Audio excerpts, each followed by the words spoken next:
Now, a while ago, I did a video on this small e-ink display from Seed Studio.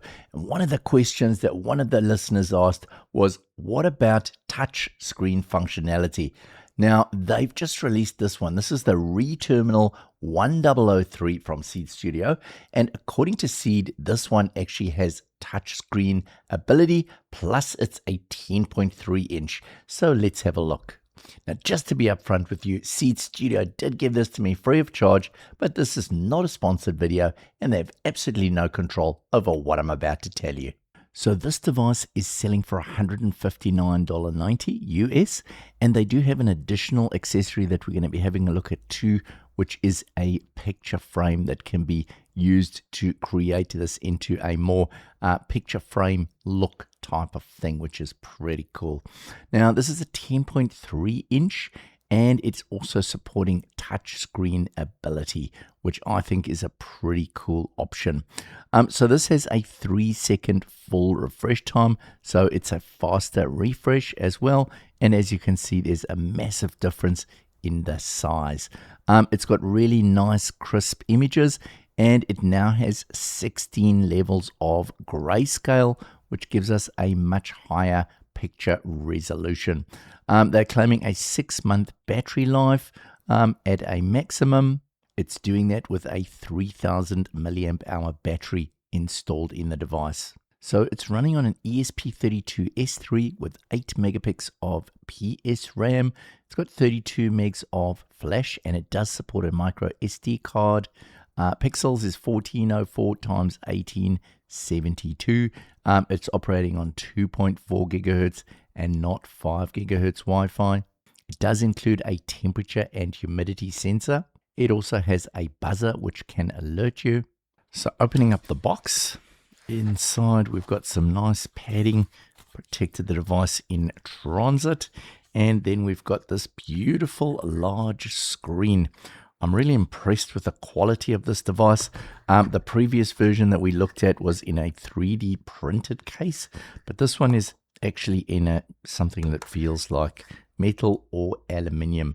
So it's definitely a much more substantial package than the previous one that was 3D printed. Now, excuse the marks on the front here. I have been playing around with the device a little bit. So if we look at this device, on the top side, we've got 2 buttons. These are used for scrolling between the different screens. And then we have this one, which is a refresh button to actually wake up the device. On the rear side, we've got some, well, on the side over here, we've got our USB-C for power. We've got an on-off switch, and we've got an SD card that can be inserted over there. Overall, it's quite a solid feeling device. It's got a lot more weight to it than the previous one. Along with the device, we have this little stand, which is a 3D printed stand with a screw, so that fits in from behind. And we have a screwdriver with that installed, or that you can use to install that. And then we have this little USB-C cable for charging the device. We also have a little quick start guide in there. Now, just to explain to you, there are 3 different ways that you can actually control these e-ink screens.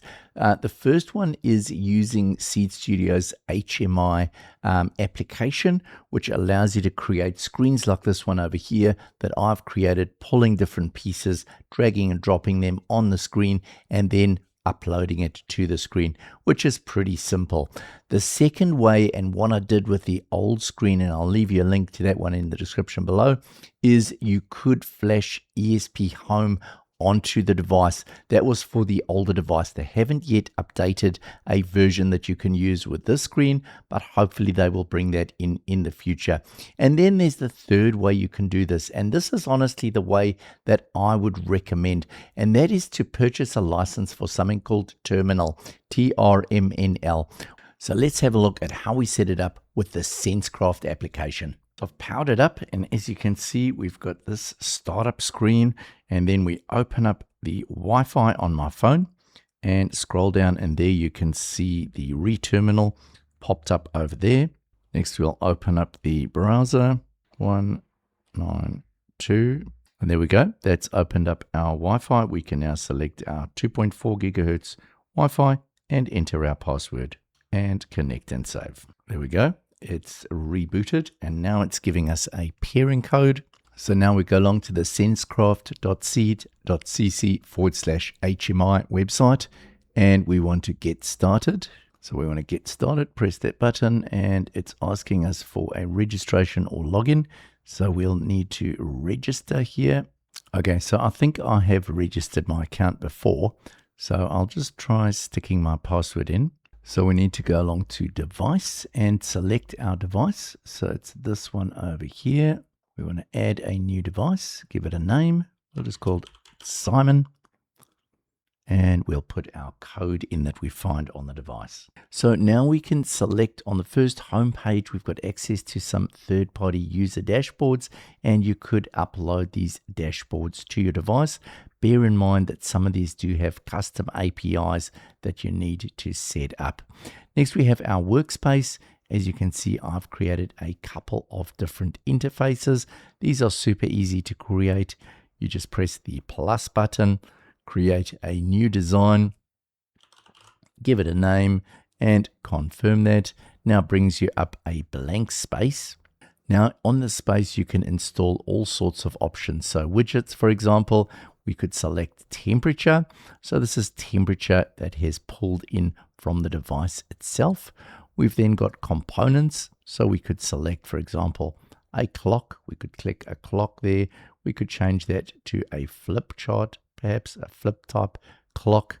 We could also put in a calendar down the bottom there. As you can see, they're super easy to drag, and you can also resize them over there. We can put in all sorts of things like charts.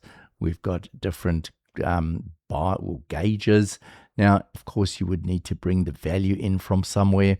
I'm not quite sure. I haven't fiddled around too much with this about bringing in custom third-party information, but I'm sure you would be able to do it. Next, we've got things like drawing. So we could bring in shapes like ellipses, stuff like that. So you can basically build up these screens quite easily. And as you can see, I've created a couple of different screen types. Here are some of the examples of screens that I've created. This one's got a calendar. I've installed a battery percentage over here, which is pulling the battery voltage from the device itself. Then we've got a clock, and then I've got a weather forecast pulling in for Auckland. Here is another one where I've uploaded a photograph, and if you preview this, you can see what it'll look like on the terminal device. There we go. So it's given us a 16 grayscale image converted from that color photograph. And here's another example where it's pulling in weather, time, date, and a quote from Robert Greene. Now, in summary, I'm really impressed with this display. I really like the quality feeling of it. I think it's a great, well-designed piece of hardware, and I really look forward to the updating of the software over time so that we can get that ESP Home flashed onto here. And I'd also really like to get Terminal onto here to show you how Terminal works. They have given me a license, but I haven't managed to get it loaded yet. So the moment I do, I'll run a follow-up to this showing Terminal and how we can run Home Assistant onto this device, and then we can test out more features. Now, with regards to the touch screen, at the moment I can use the touch screen. I can swipe it like this, and you'll see that it'll change between different screens. So the touch screen is definitely working.